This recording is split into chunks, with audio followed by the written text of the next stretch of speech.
olsa kəlməm də sənsən. Səninlə döyünsün hər təmiz ürək.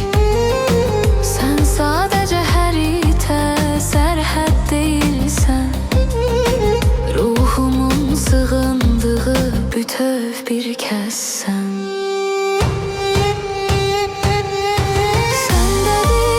Şirin, ən doğma övlad, hər daşın